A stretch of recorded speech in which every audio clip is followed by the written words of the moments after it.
बात राजधानी रांची की होगी, जहां पर राजधानी रांची सहित कई राज्यों में ईडी की दबिश देखने को मिली है। ईडी द्वारा 3 राज्यों में छापेमारी की जा रही है। अवैध कफ सिरप के मामले में ईडी की ताबड़तोड़ रेड पड़ रही है। अगर बात करें तो उत्तर प्रदेश, झारखंड और गुजरात के 25 ठिकानों पर ईडी की छापेमारी पड़ी है। राजधानी रांची से जुड़ी अपडेट आपको दे रहे हैं, जहां पर ईडी की दबिश लगातार देखने को मिल रही है। ईडी द्वारा 3 राज्यों में छापेमारी की जा रही है। बड़ी अपडेट अपने दर्शकों को हम बताएं, जहां पर रांची के अलावा उत्तर प्रदेश में भी यह छापेमारी देखने को मिल रही है। अवैध कफ सिरप से जुड़ा ये पूरा मामला, ईडी की कार्रवाई लगातार चल रही है। झारखंड, गुजरात, उत्तर प्रदेश के 25 ठिकानों पर एक साथ छापेमारी की जा रही है।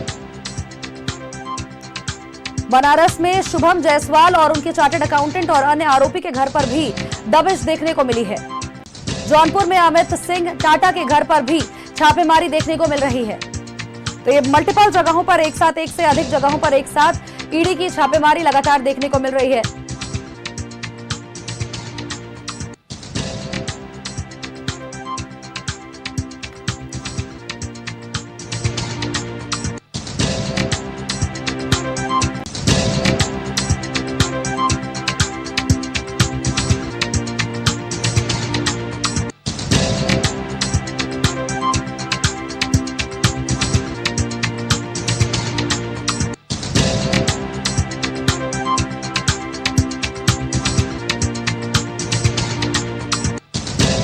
खबर पर अपडेट्स के साथ सहयोगी इमरान एक बार फिर से हमारे साथ बने हुए। इमरान का रुख कर लेते हैं। इमरान, ईडी की छापेमारी लगातार एक से अधिक जगहों पर देखने को मिल रही थी। 3 राज्यों में एक साथ छापेमारी चल रही है। अवैध कफ सिरप से जुड़ा ये पूरा मामला है।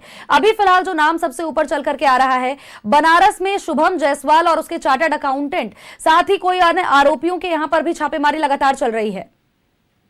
देखिए, बिल्कुल जिस तरह से ईडी के द्वारा जो है ताबड़तोड़ तरीके से जो है वो छापेमारी की जा रही है। यूपी, झारखंड, गुजरात के तकरीबन 25 ठिकाने पर यह कार्रवाई की गई है। लखनऊ में बर्खास्त सिपाही है आलोक सिंह के घर पर भी ईडी की टीम पहुंची। इसके अलावा बनारस के रहने वाले जो है शुभम जायसवाल और उसके चार्टर्ड अकाउंटेंट के सहित अन्य के ठिकाने पर यह पूरी कार्रवाई की गई है। इसके साथ साथ जौनपुर के अमित सिंह, जो कि अमित सिंह टाटा के घर पर भी जो है ईडी की टीम पहुंची है और इस पूरे मामले को लेकर के कार्रवाई की जा रही है। क्योंकि इसका एक कनेक्शन और केंद्र बिंदु जो है वह रांची भी हुआ था। ऐसे में रांची के जो ठिकाने हैं, उन ठिकानों पर भी ईडी की टीम पहुंची और इस जगह पर ताबड़तोड़ तरीके से कार्रवाई कर रही है। और कार्रवाई का आलम ये है कि किसी को भी कंपनी के ना अंदर जाने की इजाजत है, ना ही घर में किसी को अंदर से बाहर होने की इजाजत दी जा रही है। मतलब ईडी के द्वारा जिस तरह से 3 राज्यों के 25 ठिकाने पर यहाँ कार्रवाई की गई,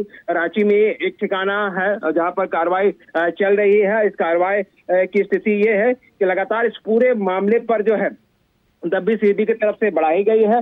और यह कार्रवाई तब शुरू हुआ था जब पिछले दिनों उत्तर प्रदेश में कफ सिरप के बड़े खेप जो है वो पकड़ा गया था। और पकड़े जाने के बाद जो है मामला उत्तर प्रदेश के बनारस के कोतवाली थाने में दर्ज की गई थी। और इसी एफआईआर के आधार पर पुलिस ने ईडी ने ECIR दर्ज करते हुए इस पूरे मामले पर कार्रवाई शुरू की। और आज की स्थिति में यह है कि इस अवैध तरीके से चल रहे कफ सिरप के धंधे में शामिल बड़े बिजनेसमैन और अन्य कई को ठिकाने पर जो है कार्रवाई शुरू की गई है। और इस कार्रवाई का आलम यह है कि लगातार इस कार्रवाई के बाद हड़कंप मच गया है व्यवसायियों में। और पूरे मामले को लेकर के ईडी लगातार तफ्तीश कर रही है, चाहे वो डिजिटल डॉक्यूमेंट्स हो, डाटा हो, या फिर जो चार्टर्ड अकाउंटेंट के जो डेटा है, उन तमाम डेटास को जो है वो खंगाला जा रहा है, ताकि जो कनेक्शंस मिले उस कनेक्शंस के आधार पर पूरे मामले पर कार्रवाई आगे बढ़ाई जा सके।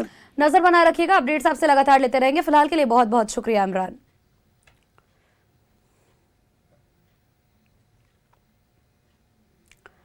और इस बीच एक बड़ी खबर का रुख कर लेते हैं, जहां पर रांची लखनऊ के बीच नई ट्रेन चलाने की तैयारी पूरी हो चुकी है। पलामू होकर के अयोध्या मार्ग से लखनऊ जाएगी यह ट्रेन। रांची नई दिल्ली राजधानी एक्सप्रेस अब हर दिन चलने वाली है। राजधानी एक्सप्रेस सप्ताह में 3 दिन लोहरदगा पलामू मार्ग से चलेगी। राजधानी एक्सप्रेस सप्ताह में 4 दिन हजारीबाग कोडरमा रूट से होकर चलेगी। सांसद बीडी राम के नेतृत्व में सांसदों ने रेल मंत्री से मुलाकात की थी।